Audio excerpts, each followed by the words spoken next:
ರಾಜ್ಯದ ನಾನಾ ಭಾಗಗಳಿಂದ ಇವತ್ತು ನಾವು ಹುಬ್ಳಿ ಪ್ರವಾಸವನ್ನು ಮಾಡ್ತಾ ಇದ್ದೀವಿ. ದಾವಣಗೆರೆಗೆ ಬಂದಿದ್ದೀವಿ. ಸಂಗೊಳ್ಳಿ ರಾಯಣ್ಣ ಪ್ರತಿಮೆಗೆ ಹಾರವನ್ನು ಹಾಕೋದ್ರ ಮುಖಾಂತರ ದಾವಣಗೆರೆಯಲ್ಲಿರುವಂಥ ಎಲ್ಲ ಕಾರ್ಯಕರ್ತರನ್ನ ಮಾತಾಡಿಸೋದ್ರ ಮುಖಾಂತರ ನಾಳೆ ಹೋರಾಟಕ್ಕೆ ಇಲ್ಲಿಂದೂ ಸಹ ನೂರಾರು ಸಂಖ್ಯೆಯಲ್ಲಿ ಪಾದಯಾತ್ರೆಯಲ್ಲಿ ಪಾಲ್ಗೊಳ್ತಾ ಇದ್ದಾರೆ. ನಮ್ಮ ಬೇಡಿಕೆ ಕಳಸ ಬಂಡೂರಿ ಯೋಜನೆ ಅನೇಕ ವರ್ಷಗಳಿಂದ ಜನಗೊಂದು ಬಿದ್ದಿದೆ.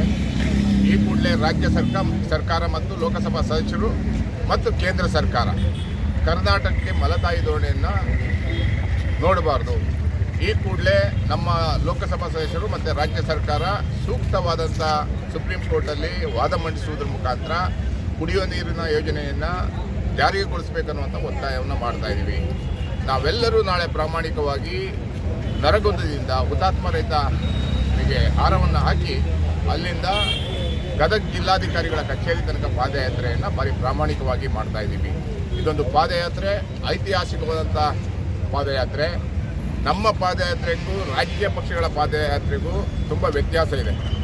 ಕನ್ನಡ ಹೋರಾಟಗಾರರು ನಮ್ಮ ಕೈಯಿಂದ ಹಣವನ್ನು ಹಾಕಿ ನಾವೇ ಸಹ ಪಾದಯಾತ್ರೆಯನ್ನು ಮಾಡಿ ಅನ್ನ ಸಾಮರ್ಥ್ಯವನ್ನು ತಿಳ್ಕೊಂಡು ನಮ್ಮ ಮನೆಯಿಂದ ಬೆಡ್ಶೀಟ್ ಟ್ಯಾಪಿಗಳನ್ನು ತಗೊಂಡೋಗಿ ನಾವೇ ಮಲಗಿ ಪಾದಯಾತ್ರೆಯನ್ನು ಮಾಡ್ತಾ ಇರುವಂಥ ಒಂದು ಪ್ರಾಮಾಣಿಕವಾದಂಥ ಪ್ರಯತ್ನವನ್ನು ಮಾಡ್ತಾ ಇದ್ದೀವಿ. ಈ ಕೂಡಲೇ ಕೇಂದ್ರ ಸರ್ಕಾರಕ್ಕೆ, ರಾಜ್ಯ ಸರ್ಕಾರಕ್ಕೆ ಮತ್ತು ಲೋಕಸಭಾ ಸದಸ್ಯರಿಗೆ ಎಚ್ಚರಿಕೆಯನ್ನು ಕೊಡ್ತಾ ಇದ್ದೀವಿ.